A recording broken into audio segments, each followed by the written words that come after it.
Pierwsza osoba w moim życiu, którą naprawdę uważałem za szczerego przyjaciela, z którą wydawało mi się również, że miałem coś więcej, to był ktoś, kto nieironicznie uratował mi życie niejednokrotnie i nieironicznie mnie powstrzymał przed różnymi głupotami, a potem dowiedziałem się długo po czasie, że ten ktoś był po prostu manipulatorem, który świetnie się bawił. I wyjaśniło się, dlaczego nasza znajomość jakimś cudem zakończyła się wtedy, kiedy nie dostał czego chciał, if you know what I mean. Dlaczego to zawsze ja jeździłem do jego miasta, nigdy on do mojego, dlaczego nie chciał przedstawić mi rodzinie, miał dziewczynę, byłem tylko zabawką na boku. To nie pomaga. To nie pomaga, kiedy przez całe twoje życie zdecydowanie większość osób, która była wobec ciebie miła, okazywała się robić ci syf za plecami. Jest taki stereotyp, jest taka ideologia, propaganda, która jest bardzo mocno utrzymywana przez inne osoby antyspołeczne w celach samoobrony, a o co chodzi wyjaśnię za moment. I zamówienie o tym wprost jak jest, mimo że jest to opisywane ogólnie w psychiatrii, psychologii jako coś, co jest powszechnym problemem dla osób antyspołecznych i z cechami antyspołecznymi, to są rzeczy, o których prawdopodobnie, jak zacznę mówić, pojawi się ktoś, kto zacznie próbować mówić, że w takim razie nie mam ASPD i nie wiem, o czym mówię. Okej, dobra, nie mam ASPD. Nie mam ASPD, mam obszerną diagnozę psychologiczną, która nie jest sforżowana na kod diagnostyczny, więc mówię cechy antyspołeczne. Tak. Ale mniejsza. Ta osoba zacznie mówić, że w takim razie udajesz, bo ty nie masz żadnego pojęcia, o co chodzi. Mianowicie, to nie jest prawda, że osoby antyspołeczne nie potrzebują i nie szukają interakcji społecznych. Znajdźcie sobie bloga, vloga, cokolwiek, kogoś takiego, kto stwierdził, że on i generalnie tę w zasadzie instynktowną samoobronę i będzie mówił szczerze o tym, co przeżywa. I zobaczycie, że takie osoby bardzo dużo mówią, piszą o tym, jak bardzo chciały być normalne, jak bardzo chciały być w stanie formować normalne znajomości, relacje, etc. I skąd jest ten dysonans? Mianowicie z tego, że kiedy czujesz się niedopasowany, myślisz inaczej i tak dalej, ogólnie odstajesz, masz problem z nawiązaniem znajomości, ludzie czasami się ciebie boją, ludzie czasami traktują cię jak dziwadło, a ty nie potrafisz sobie radzić ze wszystkim, co jest odrzuceniem, a w każdym razie część osób, to jest zbyt szerokie spektrum, żeby mówić za wszystkich, ale to jest częste. Nie potrafisz sobie radzić z tymi negatywnymi emocjami, jako że wiadomo jest to znane, że takie osoby mamy problemy z agresją i niezdrowe sposoby wyładowywania emocji, to generalnie robi się niefajnie. Więc mówisz sobie, że masz wyrąbane, mówisz innym, że masz wyrąbane, ale tak naprawdę to gdzieś w tobie jest, tkwi i cię boli. Więc tak, to jest propaganda, że antyspołeczni mają wywalone. To jest propaganda, że wszyscy antyspołeczni nie czują tych pozytywnych emocji, mają zero empatii i tak dalej. To jest sposób na tworzenie wokół siebie takiej bariery ochronnej, żeby inni się nie zbliżali. Bo wiecie, jest coś takiego jak exceptions. Mówiąc o negatywach, exceptions to są osoby, przy których się nie maskujecie, ale też którym zdecydowanie często za bardzo ufacie i takie osoby to są basically ci, którzy są w stanie was mocno pokrzywdzić. I nie zawsze exception, nie zawsze, żeby ktoś stał się waszym exception, to wymaga 10 000 lat raz za razem udowadniania wam, że ten ktoś jest warty tego tytułu. Więc lepiej, żeby ludzie nie próbowali. Lepiej, żeby trzymali się z dala. Poza tym, co jeśli już kogoś polubisz i zdajesz sobie sprawę, że masz całą masę innych problemów i w sumie to nie chcesz krzywdzić twoje exception. Jaki jest na to najlepszy sposób? Trzymać się od nich z dala. Wiecie, do czego to zmierza? Czy ja mam jakieś swoje exceptions? Mam. I na tym temat się kończy. Wspominam o tym tylko po to, żebyście wiedzieli, że wiem, o czym mówię. Bo takie exceptions jest bardzo ciężko zapomnieć. Antyspołeczność i aspołeczność to jest bardzo niefajny miks. Bo jeśli kogoś polubię, to nie chcę tego kogoś wystawiać na konsekwencje tego, że przy nim się nie maskuję, jak już mówiłem, że mnie odpierdala, że będę robić afery na czatach, że ja będę prawdopodobnie zbyt szczery, że nie będę potrafił zamknąć mordy wtedy, kiedy powinienem. Wiecie, ja miałem takiego znajomego, który nie był moim exception, ale należał do tej wąskiej grupy osób, które szanowałem i jakby były dla mnie na tyle ważne, że potrafiłem przy nim być szczery i mówić o różnych rzeczach, o których nie powiedziałbym większości, bo były zbyt personalne. I ten ktoś ostatnimi czasy mnie zghostował. Nie będzie przesadą, kiedy powiem, że miałem ochotę znaleźć jego dom i zadać mu kiedy śpi. I wyładowywają się na czacie, którego prawdopodobnie nigdy nie przeczyta, bo tak to niestety wygląda. Więc przeszedłem z etapu mam wywalone w socjalizację do kuźwa Zebroid, ty nigdy nie miałeś wywalone na socjalizację i jestem w etapie Zebroid, jesteś skrajnym przeciwieństwem kogoś, kto nie potrzebuje innych dookoła siebie, ale twoje zdolności społeczne i panowanie nad sobą są na poziomie, na którym ty najlepiej to w ogóle zniknij z internetu. Nie stanów zagrożenia dla innych. Nie stanów zagrożenia dla siebie. I teraz ktoś mi powie, Zebroid, to dlaczego ty nie pójdziesz na terapię? A myślicie, że ja nie próbuję? Tylko jest ten problem w tym kraju. Większość psychologów to totalna patola, niewyuczona, nie potrafiąca przyznać, że się na czymś nie znają. Oni będą próbowali brać się za case'y, które przerastają ich kompetencje i wołają u was jeszcze więcej szkód niż pożytku. Wyjdziecie z 3 nowymi diagnozami. I psychiatrą zastanawiającym się, dlaczego po dołączeniu na terapię wam trzeba zmieniać leki na mocniejsze. You know what I mean? I takie osoby zazwyczaj pracują na NFZ. I do tego jeszcze mają 10 lat oczekiwania na termin, bo oczywiście dlaczego by nie? Albo są psychologowie, którzy ogarniają, czasami są na NFZ, ale na przykład okazuje się, że próbuje się zapisać i oficjalnie osoba nie przyjmuje nowych pacjentów, bo szła na emeryturę. Albo ma kompetencje, ale nie w tym zakresie, w którym jest to konieczne. Albo są psychologowie, którzy są świetni, ale kto ma ponad 800 zł miesięcznie na to? Z pewnością nie ja. Więc tutaj wracamy do psychodycznych historii. Dosłownie moja terapia odbywa się w świecie, który nie istnieje. Różne dziwne zjawy, basically. Prawią mi morały, opowiadają historie, dają rady. Wiecie, co jest dziwne? Jeśli tylko postanowię ich słuchać, to często się okazuje, że mają rację. I ja bym bardzo chciał móc na przykład wam to opowiadać, bo część z tego podchodziłoby pod fanfiction, ale jednocześnie to są rzeczy tak odklejone, że ja to zachowam dla siebie. Tak, to są dziwne historie. Konsultuję się w sprawie prawdziwego życia z własną głową, jakby to większość oceniła.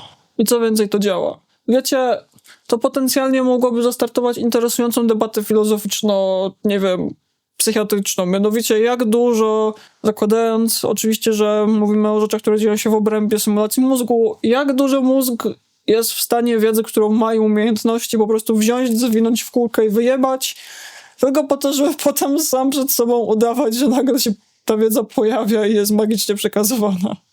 Ale to nie jest konto do mówienia o świecie duchów. A tak poza tym, to co było tym czynnikiem, który wyzwolił te wszystkie emocje, uświadomił mi, że mam problem. Jakby nie trudno się domyślić, że jestem trans. Całkiem przypadkiem, choć fakt, że ta flaga była jakimś błędem Amazonu, które i nigdy nie powinno do mnie dotrzeć, bo to było jakieś totalnie zamówienie wygenerowane, ale identyfikuję się z tą flagą, tyle powiem. Niemniej przez bardzo długi czas, przez 10 lat od mojego coming outu, mój dostęp do tranzycji medycznej był najpierw niemożliwy, a potem straciłem nadzieję, więc się poddałem. Powiedzmy, prawdopodobnie pojawia się na mnie szansa i wraz z uświadomieniem sobie tego, zdałem sobie sprawę, że mój mózg gdzieś tam w głębi postanowił sobie, powiedział sobie: hej, przetrwasz, będzie dobrze. Twoje życie zacznie się, kiedy zaczniesz tranzycję medyczną. I to w porównaniu z mądrościami ze świata duchów zrobiło coś w mojej głowie i rozwaliło wszystkie te blokady. I uwolniło wszystkie te emocje. I zdałem sobie sprawę, że spędziłem lata, w zasadzie to wypierając to, kim jestem. Nie jest zbiegiem okoliczności, że w moim odczuciu czas zatrzymał się 10 lat temu. Jakoś tak, około. Okej, odrobinę mniej, ale zaokrąglimy to do dekady, bo zwyczajnie ładniej brzmi. To jest coś, co zrozumieją prawdopodobnie tylko osoby, które przeżyły coś takiego, dla reszty to będzie brzmieć jak bullshit. To na pewno rozumieją systemy, ale ja Zebroid swoje życie doświadczyłem tak naprawdę pod postacią serii blinków. Bo nawet jeśli ja byłem obecny przez dłuższy czas, to przez to, że to życie polegało na egzystencji, leżeniu i patrzeniu w ściany, mój mózg skompresował ten czas, który spędziłem na niczym, będąc żywym trupem na froncie, do mignięć. Więc z mojej perspektywy dla mnie upłynęło dekada w ciągu kilku mrugnięć okiem. I ja jestem tam, gdzie byłem. Może odrobinę poważniejszy i mniej chaotyczny mentalnie. A jeśli mówię coś takiego, to wyobraźcie sobie, jak było dekadę temu. usłyszawszy to wszystko, co do tej pory powiedziałem o sobie w internecie, we vlogach i w tym filmie. Ale jestem cały czas tą osobą, którą byłem te lata temu. Kiedy patrzę w lustro, przeraża mnie fakt, że widzę to, że się zmieniło, bo ja się nie zmieniłem. What do you mean? 10 lat więcej. Jeden z powodów, dlaczego ja nie mogę spędzać nocy, kiedy mózg śpi w Inner Worldzie, naszym gidowym, tylko muszę uciekać do świata duchów, jest fakt, że ten Inner World ma tendencję do dosłownie porywania mnie i umieszczania mnie w różnych traumatycznych sytuacjach, które on sobie tam wymyśla, i to jest gorsze niż koszmary, bo technicznie nie jestem... Bycie uwięzionym w symulacji, w takiej bańce traumatycznej w Inner Worldzie, tym się różni od koszmaru, że nie macie tej takiej bańki, którą się doświadcza przy śnie, która w pewnym sensie was chroni, która mieści w sobie samoświadomość, masę wiedzy, odczuć i tak dalej. Przeżywacie sen, ale nie jesteście w stanie go kontemplować w kontekście na przykład całego waszego życia, doświadczeń. W pewnym sensie jesteście numb. Jest bardzo ograniczona ilość bodźców i wiedzy, do jakiej macie dostęp w snach. Ale w takiej traumabańce tego nie ma. I bardzo często utykam we wspomnieniu. Przeżywam wspomnienie z przeszłości. I nagle znowu jestem w gimnazjum, znowu jestem w podstawówce i znowu przeżywam wszystko to, co wtedy, z tą różnicą, że przeżyłem lata, dodatkowe lata, mam lata wiedzy. Więc rozumiem wiele sytuacji z tego, co mnie spotykało, więc próbuję się bronić, nie jestem w stanie. Bo nie mam nad tym kontroli. Point jest, jedyne co się zmienia, to ilość wiedzy, którą mam. Więc można powiedzieć, że cofam się w czasie. Gorzej niż cofam się w czasie. I w tym symulowanym, cofniętym czasie ja się czuję dużo bardziej sobą niż tutaj. Ja nie potrafię opisać, jak dziwnym uczuciem jest, kiedy wchodzę na przykład na Facebooka, znajduję konta osób, które znałem kiedyś i te osoby mają teraz życie. Te osoby znalazły partnerów, wzięły ślub, mają dzieci, wyprowadzili się, pracują w korpo. What do you mean? Przecież mam 14 lat. I wtedy mniej więcej wpadam w ciężką derealizację. Bo what do you mean, że masz męża i dzieci? My mamy 14 lat. Co się stało? Moje pierwsze wspomnienie, jakie miałem w życiu kiedykolwiek, nie wiem, czy to było pierwsze, do jakiego mam dostęp, czy moment mojego wyodrębnienia się jako świadomości z tego systemu, ale to było układanie puzli to było układanie puzli brandowanych Coca-Colą ze Świętym Mikołajem. Wiem, w którym domu, u kogo z rodziny. Byłbym w stanie wam mniej więcej rozrysować, scenerię. Pamiętam rozmowę, nie pamiętam szczegółów, ale mniejsza. Mam to super wyraźne wspomnienie. I od tego momentu, od tego punktu dla mnie czas z jakiegoś powodu wystrzelił z miejsca. I on zapierdala. Czasami bardzo wolno, czasami bardzo szybko, czasami w mignięciach. Ostatnio straciłem 4 lata w 2 tygodnie. Znowu. Ale ja nie ewoluuję razem z tym czasem. Nie jest absolutnie rzadkim. To jest chyba norma, że w systemach macie osoby, które po prostu się nie starzeją. Nie mają dostępu fizycznie, nie są w stanie, nie mają dostępu do całości zasobów mózgowych, żeby być w stanie wykorzystywać wszystko to, czego nauczyli się dorośli i starsi z systemu. Jedna z częstych debat dotyczących systemów jest, czy tak zwani littles, czyli właśnie młode osoby, często dzieci w systemach, powinny mieć dostęp do przestrzeni dla systemów, dla dorosłych. Uważam, że to jest bardzo debatowalne i to jest trudny temat, ale w przypadku wielu takich case'ów uważam, że absolutnie nie, bo to zwyczajnie nie są dorośli. To są osoby, które może skrzywdzić coś, czego nie powinny widzieć dzieci, tak samo jakby byli fizycznie dziećmi. Są osoby, które mają takie doświadczenia i nie starzeją się linearnie. Dosłownie, tego się nie potrafię opisać. Czasami w jednej chwili masz 5 lat, a w drugiej 55. Nie potrafię zdefiniować, jak to jest czuć wiek. Dosłownie. Bo na przykład dla mnie to przyjmuje formy, które w ogóle nie są translatowane na human terms. I kiedy jesteś utknięty mentalnie jako ktoś dużo młodszy, nawigowanie życia jest zwyczajnie ciężkie. Bo może i masz dostęp do skilli, które mają inni, ale jakoś emocjonalnie i w sposobie myślenia jesteś tak niedostosowany, jak tylko się da. Siedzę i próbuję zastanowić się, jak to opisać, ale prawda jest taka, że się nie da. I by the way, nie, to nie są doświadczenia, które mają wyłącznie osoby z systemów. Wiek psychiczny i wiek fizyczny generalnie się bardzo często, u bardzo dużej ilości osób. Spójrzcie, jak często słyszycie, że ktoś wam mówi, że hej, ja tam mam 17 lat od 30 lat. Ja nie czuję się ani minuty starzej. To się nie bierze znikąd, ale tego się nie da wyjaśnić. Różnica między systemami a singletami z takim doświadczeniem jest taka, że osoby z systemów, które nie są chronicznie uwiązane do bycia w ciele, do obserwowania każdego dnia, pokazuję na lustro, by the way, co nie ma sensu. Mam przed sobą lustro. Ale te osoby nie są uwięzione, nie mają perspektywy ciągłej obserwowania, jak ten czas upływa. One są w pewnym sensie zamrożone. One funkcjonują w inner worldach, gdzie wyglądają inaczej, gdzie ich forma dużo bardziej dostosowuje się do ich stanu mentalnego, rozumiecie? Jakby jedyny case, kiedy w systemie spotykacie kogoś, kto wygląda na 30, a ma mentalnie 5, to kiedy jest to subsystem i w tym subsystemie frontuje 5-latek. Tak, subsystemy istnieją, nie będziemy o tym dzisiaj gadać, to jest zbyt skomplikowane. Ale tego się nie da opisać, bo przy DID, przy takich doświadczeniach to jest jeszcze bardziej ekstremalna forma. Tego nie starzeje się od 17. Kolejna warstwa bycia obciążeniem. Kolejna warstwa nieodnajdywania się.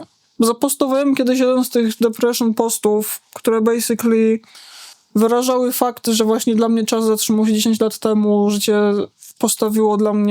życie włączyło dla mnie pauzę, ale wszystko dookoła mnie nie. Więc nie potrafię dogadywać się z osobami, które są fizycznie w moim wieku, bo dosłownie nie potrafię.